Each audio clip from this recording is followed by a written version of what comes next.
Muito bem, senhoras e senhores do primeiro ano, nós estamos aqui para iniciar o nosso semestre, ok? Com as aulas de biologia, sendo que essa vai ser a aula 1, ok? Para a gente se organizar legal.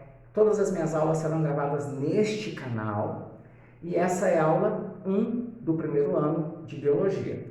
As atividades também serão dadas no decorrer das aulas. Serão sempre 3 exercícios, ok? Pelo menos numa das aulas da semana vão ter 3 exercícios e na outra aula da semana eu faço a correção desses exercícios. Mas sempre 3 exercícios e dentro da aula, né? Então você vai assistir a aula, à medida que eu for ensinando conteúdo, a pergunta vai surgir, você vai anotar no seu caderno, né? Você dá um pausezinho, anota a pergunta no seu caderno e depois você vai responder, certo? E sempre enviando pelo e-mail que eu posto lá no WhatsApp, sempre pelo e-mail. Nunca falta no WhatsApp, não há essa condição da gente fazer isso, a dinâmica disso é muito complicada. E a chance de uma atividade sua se perder também é muito grande, né? Por esse negócio de foto no WhatsApp não funciona. Lá no e-mail, quando você envia a foto, o seu e-mail já cai direto dentro de uma pasta da sua série. Então não tem como eu perder a sua atividade, não tem como você ficar sem nota, certo? Seguinte, primeiro ano, nós vamos começar com o primeiro tema do segundo semestre, aula 1, chamado citologia.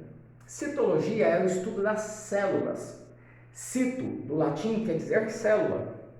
Logia, estudo. Então, citologia é o estudo das células. Bom, como a gente vai estudar a célula, eu reservei para que a gente tivesse hoje uma aula introdutória dessa citologia. Qual a primeira coisa que você precisa compreender e entender? O que a célula significa?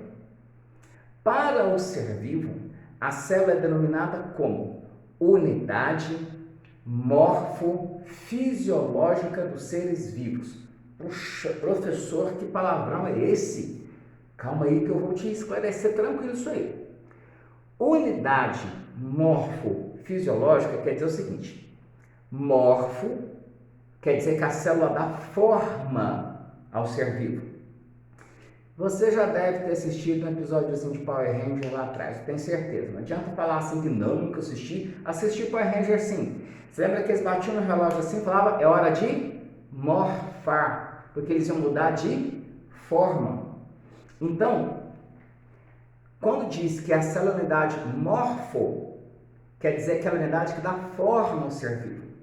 E depois diz assim, morfofisiológica. Fisiológica já é funcionamento.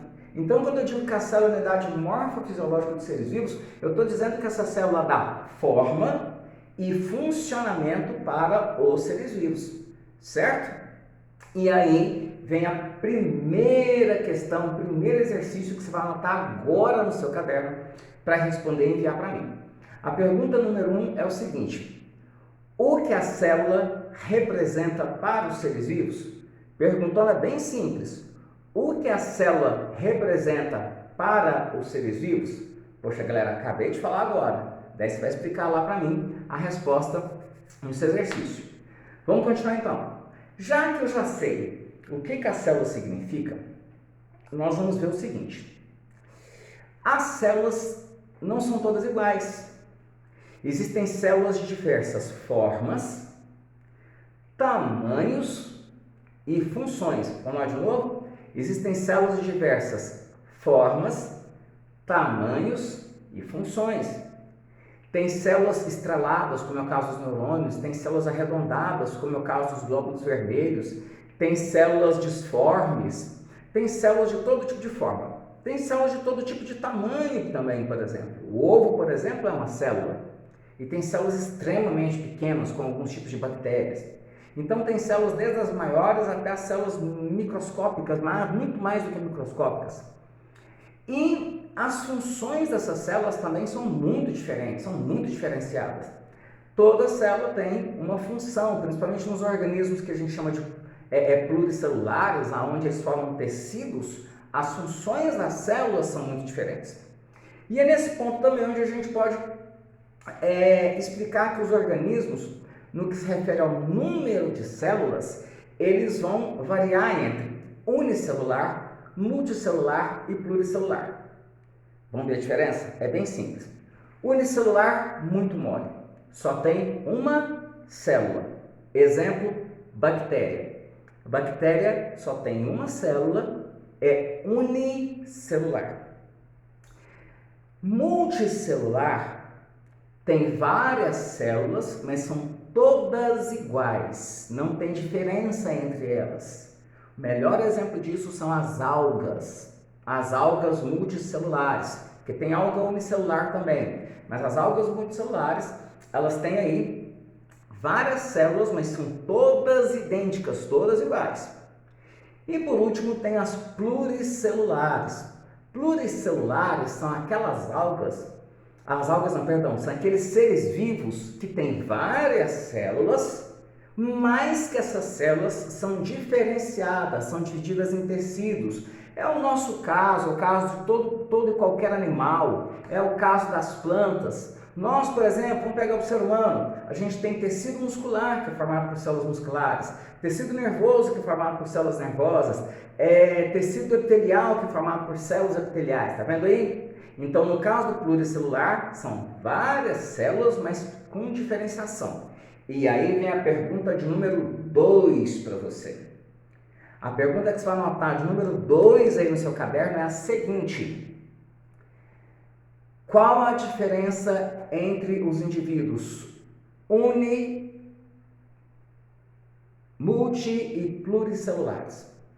Qual a diferença entre os organismos multi e pluricelulares? Anota a questão do seu caderno agora e responde assim que a aula finalizar, certo? Mas a resposta eu já dei aqui, já expliquei. Dando continuidade para a nossa aula, então, o último tópico que a gente vai ver hoje aqui é no que se refere, então, à complexidade da célula. No que se refere à complexidade da célula, quando eu digo complexidade, o quanto ela é complexa, o quanto ela é organizada, existem dois tipos de célula. Elas se dividem só em dois tipos. Procariontes. Procarionte é a célula mais simples que existe. Mais simples. Tá? Como assim, professor? Procarionte é a célula que ela tem membrana, citoplasma e núcleo. Simplesona, muito simples. Quem tem esse tipo de célula simples, primitiva? As bactérias, que a gente chama de reino Monera. As células são procariontes. Beleza. E existem as células eucariontes. Eucariontes são as células complexas, que elas têm membrana, citoplasma, núcleo e um monte de estruturas de organelas, que nós chamamos, né?